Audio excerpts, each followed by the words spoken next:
BBA, BCA, BCom computer కోర్సులో 100% placement లభించే ఏకైక డిగ్రీ కాలేజ్ కూకట్పల్లిలోని i3 డిగ్రీ కాలేజ్ 8367215215. నమస్తే రమ్మగారు. నమస్తే జయ. మంచి చందమామ కథ ఒకటి చెప్పండి. చిల్లర నాణ్యాల కథ చెప్తా. ఎప్పుడో చూసే జయ దీన్ని నేను. కాకపోతే ఆ అంకెలు కొంచెం కన్ఫ్యూజ్ అయ్యి ఇప్పుడు మనం రూపాయలు, పావలాలు, అర్ధ రూపాయలే మనకు తెలుసు. నాకు తెలిసే నాటికే అణాలు, అర్ధనాలు, బేడలు పోయినాయి. ఇక్కడ హైదరాబాద్ వచ్చాక చారానా, బారానా, అఠానా అనేవాళ్ళు. అదేంటో కూడా బాగా అర్థమై తెచ్చేది కాదు. ఒక సంవత్సరం 2 ఏళ్ళకి అణాలు అన్ని గాలలు పోయినాయి. ఓకే, బారానా అంటాం, తగ్గిపోయింది. అయితే దాని మీద ఈ కథ అనమాట. ఒక ఊళ్ళో ఓ రాముడు అని ఒక పిల్లవాడు ఉండేవాడు. వాళ్ళ అమ్మ చాలా పెద్దది, ఆవిడకి లేటు వయసులో పిల్లవాడు పుట్టాడు. వీడికి ఒక 10-12 ఏళ్ళు వచ్చేసరికి వాళ్ళ అమ్మ పెద్దదైపోయింది, తండ్రి లేడు. వాడే ఆ పని ఈ పని అన్ని పనులలో తల్లికి సహాయం చేసేవాడు. వీడికి ఒక 15 సంవత్సరాలు వచ్చేసరికి అమ్మ ఇంచుమించుగా మూల పడిపోయింది. వాడేదో ఆ పని ఈ పని వాళ్ళింటికో వీళ్ళింటికో పనికి వెళ్ళేవాడు. వాడి పావలా 10 ఎట్లా కోట్లా కాచిపోసేది. క్రమంగా కాచిపోయటం కూడా తగ్గిపోయి వీడే కాచటం కూడా వచ్చేసింది. చివరికి ఒకనాడు అమ్మకి అంత్యకాలం సమీపించింది. ఆవిడ ఏం చేసింది, చెంగుకు ఒక మూట కట్టుకుని ఉందిట. ఆ చెంగులోంచి అంత చిల్లర నాణ్యాలు తీసి, నాయన నీకు రెక్కలు తప్పిస్తే ఏమి ఇవ్వలేదురా, కానీ ఇంతకాలం నన్ను సాకేవు నువ్వు, ఈ చిల్లర పెట్టుకో. నేను ఎన్నేళ్ల నుంచో దాచిన డబ్బు ఇది. నేను నీతో ఉన్నట్టే, నీకు మంచి జరుగుతుంది, నువ్వు మంచివాడివి, బుద్ధిమంతుడివి.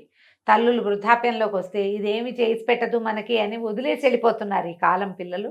నువ్వు అట్లా చేయలేదు, పెద్దదాన్ని నన్ను చివరి దాకా సాగదీసావు కాబట్టి ఈ డబ్బు నీకు మేలు చేస్తున్నాను. ఒక 4 చిల్లర కాసులు వాడి చేతిలో పెట్టింది. సరే, చనిపోయింది. చుట్టుపక్కల వాళ్ళ సహాయంతో ఏదో తల్లిని మట్టి చేసేసాడు పిల్లాడు. ఈ ఊళ్ళో ఇంకా ఉండబుద్ధి కాదు. ఈ ఊళ్ళోనే ఎందుకు ఉండాలి? ఇదివరకంటే అమ్మ అటాచ్మెంటు, ఏదో గుడిసి ఉండేది వాళ్ళకి, సొంతదేం కాదు, ఏదో ఇంట్లో ఉండేవాళ్ళు. ఎవరో ఒకళ్ళ పంచన కొంచెం ఇట్లా వాల్చుకుని అక్కడ ఉండేవాళ్ళు. ఇప్పుడు ఇంకెందుకు ఇక్కడ, ఏదైనా వేరే ఊరు వెళ్దాము అని అనిపించింది. తల్లి ఇచ్చిన చిల్లర జేబులో వేసుకున్నాడు. వాడికి ఒక చిన్న లాగు లాంటిది ఉన్నది, ఆ లాగు జేబులో వేసుకుంటే సరే అలా వెళ్తున్నాడు. వెళ్ళగా ఆ పంచన ఈ పంచన అన్నం తినేవాడు. మామూలుగా ఆ ఊళ్ళల్లో ఇది వరకు బిచ్చగాళ్ళు ఏమి ఉండేవాళ్ళు కాదమ్మా, అతిథులు అభ్యాగతులు అనేవాళ్ళు. రోడ్ల మీద పోతుంటే మధ్యాహ్నం అయ్యాకమ్మ ఆకలిస్తుంది అన్నం పెట్టండి అంటే ఎవరో ఒకళ్ళు ర్యాండమ్గా అన్నం పెట్టేసేవాళ్ళు. ఈ వీళ్ళింటో ఎవరైనా బాగిటో అన్నం పెడుతున్నారనుకో, ఎవరో ఒకడికి కుర్రాడికి, ఎదురింట్లో వాళ్ళు ఓ చుక్క పులుసుంది పోస్తాను, ఓ చుక్క మజ్జిగుంది పోస్తాను, లేదా ఈ పిల్లాడు ఎవరికో అన్నం పెడుతున్నా మజ్జిగుందా అని వీళ్ళు అడిగితే అవతల వాళ్ళు ఇవ్వటం, అందరూ కలిసి పెట్టేసేవాళ్ళు. ప్రతి వాళ్ళు ఈ రకమైన సహాయం చేసే కాలం ఒకటి మన ముందుందంటే మనం నమ్మలేం కూడా. అవునండి, కానీ ఇలాగే జరిగేది. వీడు ఆ పంచన ఈ పంచన అన్నం తింటూ ఏదైనా చెట్ల మధ్య నడిస్తే ఓ జామకాయ, ఓ మామిడికాయ, ఓ సీతాఫలం, ఓ 4 రేక్కాయలు అట్లా ఏమైనా పళ్ళు గిళ్ళో పీక్కుని తింటూ నడుస్తున్నాడు. ఏదో ఒక ఊరు చేరదాం అనిపించింది. ఈ వెళ్తూ ఉంటే వాడికి ఒక ముష్టివాడు కనిపించాడు. ఆ ముష్టివాడు, బాబు ఏదైనా ఇవ్వనైనా అన్నాడు. వీడు జేబులో చేయి పెట్టాడు. జేబుకి చిల్లు కానీ, వాళ్ళ అమ్మ ఇచ్చింది ఏంటి, ఒక చిల్లు కానీ, ఒక అర్ధన, ఒక అణ, ఒక బేడ, ఈ 4 కాసులు ఇచ్చింది. సరే ఏం చేశాడు, ఆ చిల్లు కానీ చేత్తో పుచ్చుకొని ఆ ముసలాయన బిచ్చగాడి చేతిలో పెట్టాడు. ముష్టివాడు చాలా సంతోషించాడు. చిల్లుకాని కూడా చెల్లేది, కానీలో చిల్లుకాని అని ఉండేది, కానీ కంటే ఇంకా చిన్నది కాబోలది అదే. అయితే ఈ చిల్లుకాని ఇచ్చేసరికల్లా ఆయన అన్నాడు, చాలా మంచివాడివిరా అబ్బాయి, నీ దగ్గర ఏమీ లేకపోయినా ఉన్న దాంట్లో నుంచి ఒకటి తీసిచ్చావు, దక్షిణ దిక్కుగా వెళ్ళు, నీకు మంచి జరుగుతుంది, దక్షిణం వైపు వెళ్ళిపో అంటే దక్షిణ దిక్కుగా నడవటం మొదలుపెట్టాడు. వెళ్ళగా ఏమైంది, వీడు అడవులన్నీ దాటుతూ వెళ్తున్నాడు. పెద్దగా గ్రామాలు లేవు. నడుస్తున్నాడు, ఏవో పళ్ళు కాయలు కోసుకుని తింటూ, మధ్యలో దుంపలు ఏవో కనపడితే అవి కూడా పెరుకుని నీళ్ళల్లో తింటూ, ఈ అడవుల మధ్యలో ఉండే చిన్న చిన్న వాగుల దగ్గర నీళ్ళు తాగుతూ వెళ్తుంటే ఒక రాక్షసుడు వీడి పట్టేసుకున్నాడు. పట్టుకుని 3 రోజులైంది అన్నం తిని, 4 రోజులో తిండి తిని, నువ్వు దొరికేవరా కుర్రాడా అనేసరికి భయం వేసింది. అయిపోతున్నాను నేను అనుకున్నాడు. అయితే మా రాక్షసుడు అన్నాడు, నాకైతే ఒక నియమం ఉంది, 10 అంకెలు 1 నుంచి 9 దాకా, 10 అంకెలు కాదు 9 అంకెలు, 1 నుంచి 9 దాకా, అంతేగా మొత్తం అంకెలన్నీ 1 నుంచి 9 దాకా. నేను ఏదో ఒక అంకె చెప్పు, ఒక అంకె నాకు సరిపడని అంకె ఉంది, ఆ అంకె చెప్తే వదిలేస్తా, మిగిలిన ఏ అంకెలు చెప్పినా వదలను, నిన్ను తినేస్తాను. అంకె చెప్పిస్తే కానీ నేను అన్నం తినకూడదు. అంటే వీడేం చేశాడు, జేబులో చేపెట్టాడు భయపడుతూనే.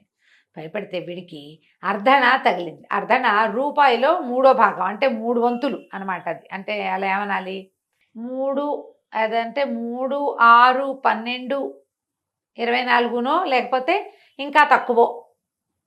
వీడు ఆలోచించి అది 3 భాగాలన్నమాట. అది మామూలుగా 16 అణాలు కదా, 16 అణాలు. 1 రూపాయి అంటే 16 అణాలు ఆ రోజుల్లో.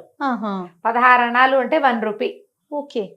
ఇది 3 అణాల ఎత్తు చేస్తుందేమో అది అని చెప్పాడు. అర్ధన అంటే ఇది అయి ఉంటుంది. అలాగా వాడు ఆలోచించి అణ పట్టుకుని 3 అన్నాడు. అనగానే రాక్షసుడు, అబ్బా 3 అస్సలు సరిపడదురా నాకు, అందుకని అసలు 3 రోజుల నుంచి అన్నమే లేదు. 4వ రోజు వచ్చింది కాబట్టి అన్నం దొరికింది, ఆహారం దొరికిందని నమ్మా. నువ్వు 3 చెప్పావు కదా, సరే దిగి వెళ్ళిపో. నువ్వు సావు నోట్లో పడి తప్పించుకున్నావు. ఇంకెవరికైనా దొరికితే నిన్ను తినేసేవాడే, నాకు దొరకడం నీ అదృష్టం. ఏం దానం చేసుకొచ్చావో పో నువ్వు అన్నాడు. ఈ రాక్షసుడి బారి నుంచి తప్పించేసుకున్నాడు వాడు. అట్లా నడిచి వెళ్ళటం మొదలుపెట్టాడు. ఇంకా వెళ్తే ఒక ఆటవికల గుంపుకి దొరికాడు ఈ అబ్బాయి. ఆటవికలు తీసుకుపోయి పై ఊళ్ళ వాళ్ళు ఎవరు మా దగ్గరికి రావడానికి వీల్లేదు, మా అమ్మవారికి బలిస్తాం మేము అని పెద్ద జేజి విగ్రహం ఉంది అక్కడికి తీసుకుపోయారు. ఆ ఆటవికల నాయకుడి పేరు శరాబంది. నువ్వెవరివి, ఏం చేస్తావు, నీకేం పనసు, వేవు ప్రశ్నలు కూడా వేశాడు. వీడు ఒళ్ళంతా పరిశీలించాడు. వీడికి ఏం దెబ్బలు లేవు కదా, సర్వలక్షణ సంపన్నంగా ఉన్నాడు పిల్లాడు. వాడికి ఏం దెబ్బలు, కట్లు, గాయాలు లేవు. గాయాలుంటే పనికిరాదు అమ్మవారి నివేదనకి. అయితే ఏమన్నాడు, మాకు ఒక నియమం ఉంది.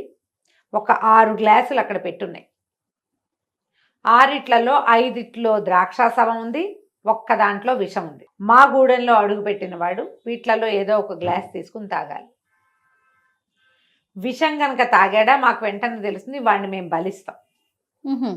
ద్రాక్షారసం తాగిన వాడు వెళ్ళిపోతాడు. బాగుంది. నువ్వు అదృష్టవంతుడు అయితే ఇక్కడ ఉంటావు, దురదృష్టవంతుడు అయితే ఇక చేసేది ఏం లేదు. అదృష్టవంతుడు అయితే వెళ్ళిపోతావు నువ్వు హాయిగా నీ దారి అని చెప్పేసరికల్లా కుర్రాడు బాగా చూశాడు. బయటికేసి జేబులో చేయి పెడితే వాడికి అణ కాస్త తగిలింది చేతికి.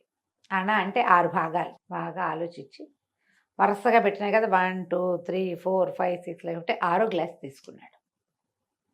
6వ గ్లాస్ ఎత్తి తాగాడు. తాగితే ద్రాక్షాసవం. వాడికే తెలిసింది రుచి.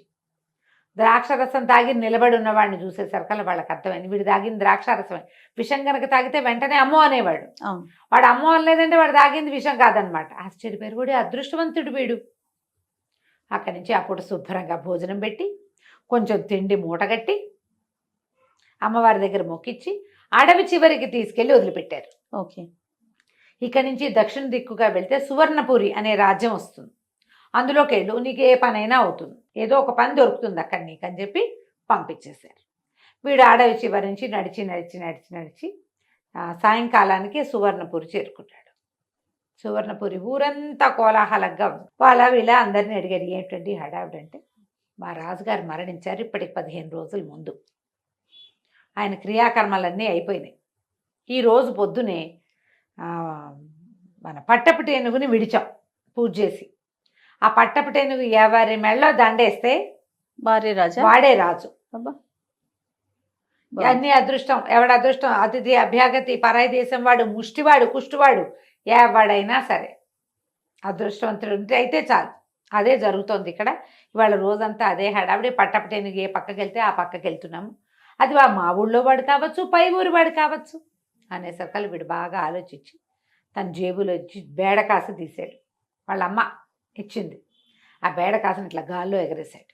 ఎగరేస్తే అది ఎగిరిల్లు ఎక్కడో పడింది. అది ఎక్కడ పడిందో చూసుకుని వెళ్ళి అక్కడి నుంచున్నాడు. ఆ దారిని ఏనుగు వచ్చింది.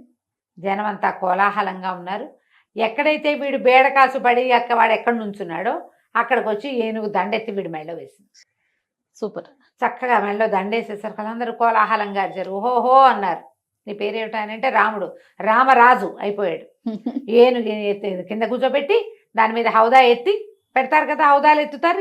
దీన్ని తీసుకెళ్ళి, ఈ కుర్రాన్ని తీసుకెళ్ళి అందులో దాని మీద కూర్చోబెట్టి హౌదా ఎక్కిచ్చేసి తీసుకుపోయి రాజుని చేశారు. ఆ చిల్లర నాణేలు మొదటిసారి బిచ్చగాడికి చేసిన దానంతో వీడికి అదృష్టం పట్టింది. రెండోసారి చేసిన కాసుతోటి వాడికి చావు తప్పింది. మూడోసారి కూడా చావు తప్పి 4వసారి ఏమైంది ఈ అబ్బాయికి రాజు అయ్యే అవకాశం వచ్చింది. పురాతనమైనవి పెద్దవాళ్ళు ఇచ్చిన వస్తువుల్ని పారేయకండి. వాళ్ళు చెంబులు చాట్లు ఇస్తే చెప్పలేను, ఏదైనా చిన్నది ఇస్తే అది మీకు అదృష్టాన్ని కలిగించవచ్చు. ఈ చిల్లర నాణ్యాలు కదా అదృష్టం. ఎవరైనా పనిమాల చేతిలో పెట్టారనుకోండి, పక్కింటి వాళ్ళు వెనకింటి వాళ్ళు కాచుమి, మన ఇంట్లో పెద్దవాళ్ళు ఆపేక్షగా ఏదైనా ఇస్తే దాన్ని నిర్లక్ష్యంగా పడేయద్దు, దాని దగ్గర పెట్టుకోండి. అదే మీ అదృష్టపు తాళం చెవి కావచ్చు.